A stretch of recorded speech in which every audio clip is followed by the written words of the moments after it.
Tennessee State Standard US.12. This standard says that you need to be able to describe the rise of trust and monopolies, their impact on consumers and workers, and the government's response, including the Sherman Antitrust Act and the Clayton Antitrust Act. So before we can talk about how the government responds to monopolies, we need to understand what exactly is a monopoly. So I've got the Monopoly Man over here on the side, and I would imagine as kids, or you guys have all played the game Monopoly.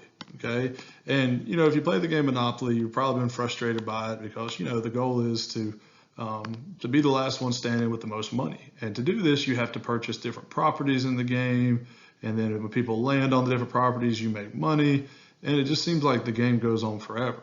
Well, the game Monopoly is you're essentially trying to create a monopoly. So even if you don't know what a monopoly is, if you've played that game, you've been guilty of trying to make a monopoly. So what a monopoly is, it's where a business tries to control an industry. And like I said, monopolies do not just exist in one certain industry. And when I say industry, I mean like a different type of business. So maybe like cars or hotels or food, anything. So these businesses are going to try to control an entire industry. And you might ask the question, why? Why try to control a whole industry? Well, if you can control a whole industry, you become more powerful and you make a lot more money. So the big reason is, and the next big question is so why are monopolies bad? Like, why does it matter if there's only one company that sells me gas for my car, or one company that I go to and buy groceries? Well, the reason monopolies are bad, there's really three reasons why they're bad. The first reason is higher prices.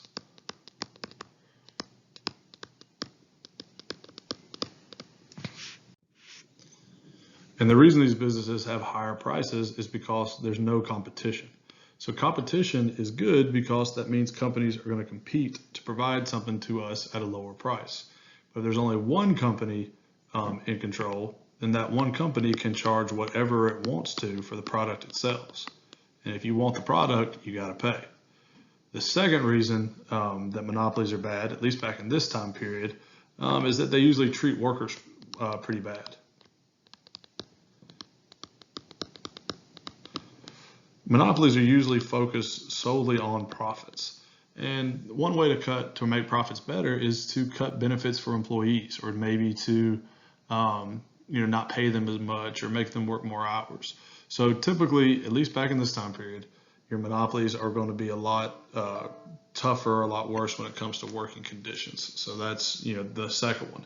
And then the third and final reason that monopolies are bad is they usually have a lot of influence over the government, meaning they're so rich and they're so wealthy that they have the ability to influence people in the government to do what they want, to bribe them. And so this growing power of monopolies is really what's going to be a really bad problem for the United States. Okay, our government is very corrupt from it. People aren't being treated fairly, and customers are getting killed when it comes to prices. So for a long time, monopolies are just allowed to exist, and we don't really do anything about it.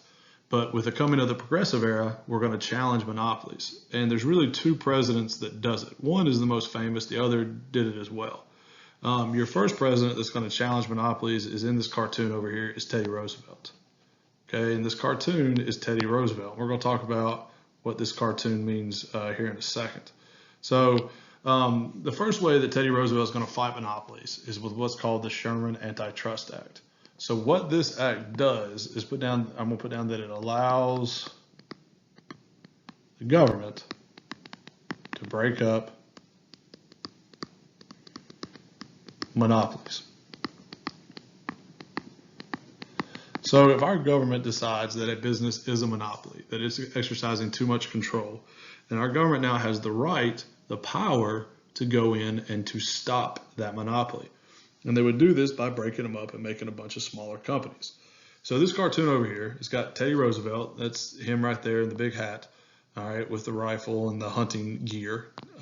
What's happening in this cartoon is Teddy Roosevelt is going out and he's hunting bears. Now, Teddy Roosevelt was a famous hunter. We'll talk about, the story, why teddy bears are named after him at a later point. But in this cartoon, he's shot this bear. And if you look at the bear is labeled as a bad trust. And so this is what Teddy would do. He would literally go out in the United States and try to find companies that were bad. And remember, a trust, that word is the same as a monopoly.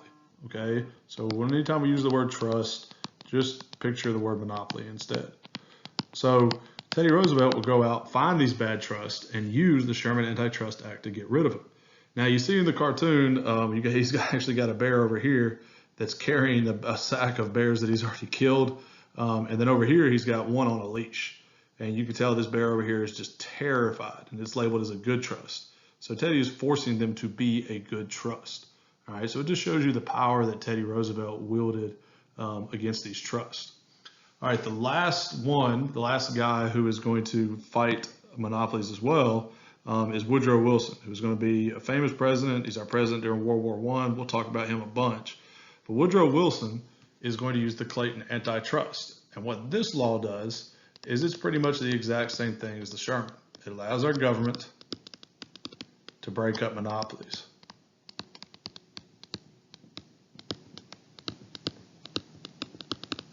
Now, you're not going to find any cartoons of Woodrow Wilson as a hunter going out hunting monopolies. And it's really because Wilson kind of approached monopolies a little bit differently than Teddy did.